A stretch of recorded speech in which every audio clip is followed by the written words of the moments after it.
তো আজকে আমরা মেনলি যে বিষয়ের উপর আলোচনা করব সেটা হচ্ছে বায়ো-স্যাভার্টস সূত্রের বিবৃতি এবং এই সূত্রের ভেক্টর রূপ। এই বায়ো-স্যাভার্টস ল তড়িৎচুম্বকত্বে একটি অত্যন্ত গুরুত্বপূর্ণ বিষয়।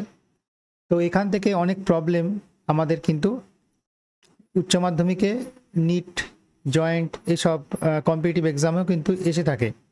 তো সেই সমস্যাগুলো ভালোভাবে বুঝতে হলে বা করতে হলে তো বায়ো-স্যাভার্টস সূত্রের বিবৃতি এবং এর ভেক্টর রূপ বোঝাটা অত্যন্ত গুরুত্বপূর্ণ। তো প্রথমে এসো আমরা দেখি বায়ো-স্যাভার্টস ল কি বলছে। তো আমরা এখানে একটা ছবি তোমরা স্লাইডে তোমাদের দেখাচ্ছি। সেটা হচ্ছে এইটা একটা তড়িৎ পরিবাহী তার। তোমরা দেখতে পাচ্ছ এই লাল রঙের, এটা একটা তড়িৎ পরিবাহী তার, এর মধ্যে দিয়ে আই তড়িৎ পরিবাহিতা হচ্ছে। তো এর তড়িৎ পরিবাহী তারের একটি ক্ষুদ্র অংশ আমি ধরে নিয়েছি ডেল্টা এল। তো এই অংশের জন্য এই পি বিন্দুতে কতটা চুম্বক ক্ষেত্র তৈরি হচ্ছে সেটা আমরা দেখব। তো সেইটা বায়ো-স্যাভার্টস লয়ের সাহায্যে বা সূত্রের সাহায্যে আমরা দেখব। তো পি বিন্দুতে উৎপন্ন চুম্বক ক্ষেত্র কোন কোন বিষয়ের উপর নির্ভর করে সেটা আমি একবার একটা করে ব্যাখ্যা করছি। তো বায়ো-স্যাভার্টস ল বলছে, প্রথম 1 নম্বর পয়েন্টে আমি আসছি। বায়ো-স্যাভার্টস ল সূত্র অনুসারে এই যে আমি কতটা দৈর্ঘ্য নিচ্ছি, এই যে ডিএল এর দৈর্ঘ্যের উপরে কিন্তু আমার এই চুম্বক ক্ষেত্রটা নির্ভর করছে। এই এই দৈর্ঘ্যটা আমি যতটা বেশি নেব, এখানে চুম্বক ক্ষেত্রের মানটাও তত কি হবে, বাড়বে। অর্থাৎ ডিএল অংশের জন্য পি বিন্দুতে যদি চুম্বক ক্ষেত্র ডেল্টা বি হয়, তাহলে এটা সমানুপাতিক হবে ডেল্টা এল। ঠিক আছে, তাহলে যতটা অংশ আমি নিচ্ছি তার উপর নির্ভর করছে। যত ডেল্টা এল বড় নেব তত আমার ডেল্টা বি তত বড় হবে। 2 নম্বর, এখানে পি বিন্দুতে উৎপন্ন চুম্বক ক্ষেত্র ডেল্টা বি সমানুপাতিক হবে আই। অর্থাৎ আমার তড়িৎ প্রবাহ মান যত বেশি হবে, আমার ডেল্টা বি চুম্বক ক্ষেত্রের মান কিন্তু তত বেশি হবে। 3 নম্বর, এখানে পি বিন্দুতে উৎপন্ন চুম্বক ক্ষেত্র সমানুপাতিক হবে 1/r²। অর্থাৎ এখান থেকে ডেল্টা এল থেকে দূরত্ব যত বেশি হবে তত চুম্বক ক্ষেত্রের মান কম হবে। এই সম্পর্কটা হচ্ছে ব্যস্তানুপাতিক, বুঝতেই পারছো।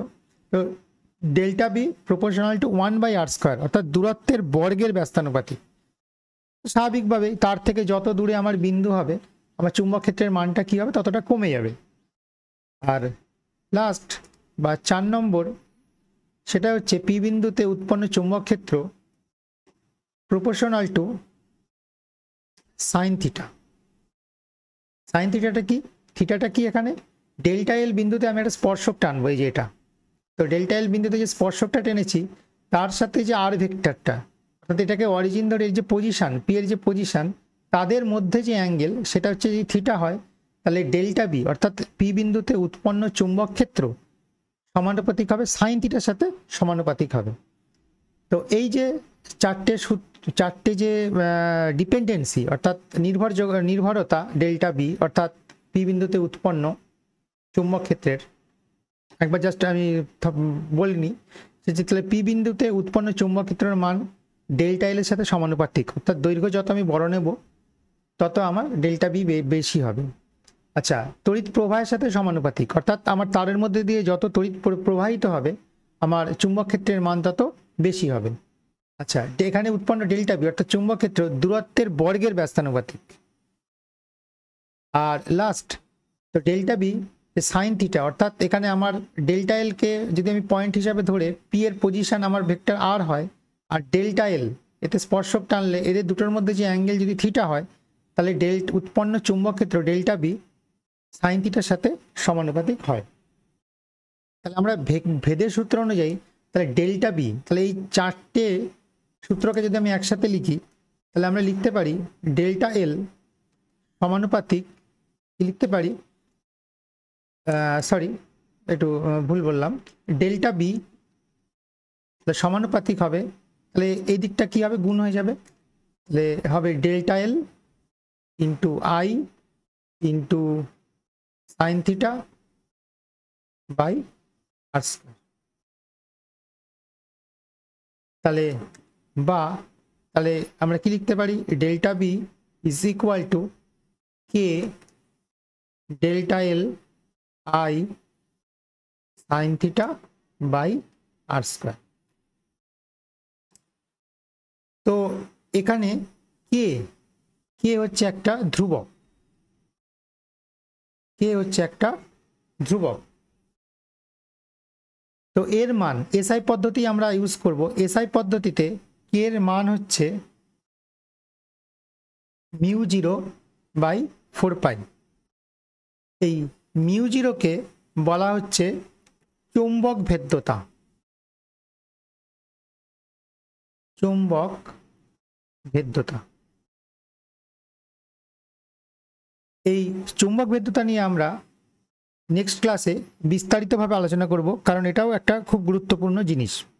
তো আপাতত আমি μ0-র মানটা বলে দিই। শূন্য মাধ্যমে μ0-র মান হচ্ছে 4π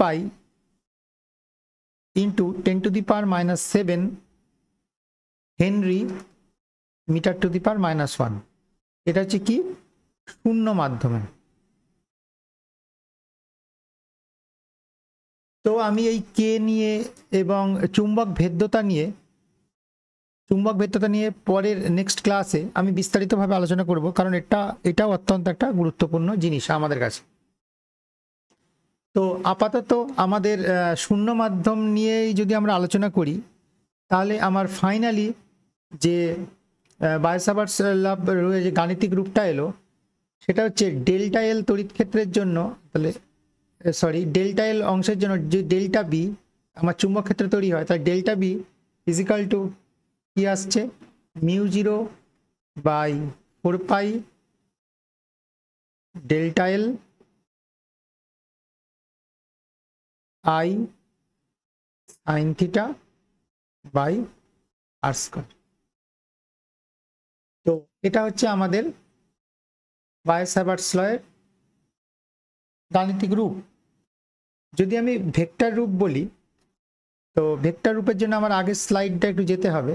সেটা হচ্ছে, দেখো এই যে ডেল্টা এল কি একটা ভেক্টর, এই ভেক্টরের ডিরেকশনটা হচ্ছে কোন দিকে না, এর ডিরেকশনটা হচ্ছে আমার এর স্পর্শক বরাবর, আর পি এর ডিরেকশন তো পজিশন ভেক্টর, বুঝতেই পারছো।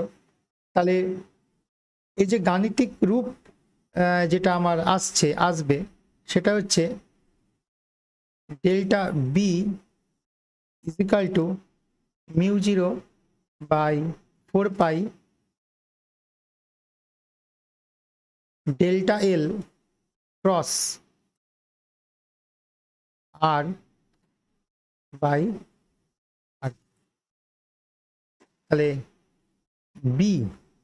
বি ভেক্টরটা আসবে μ0/4π integration delta L cross R by.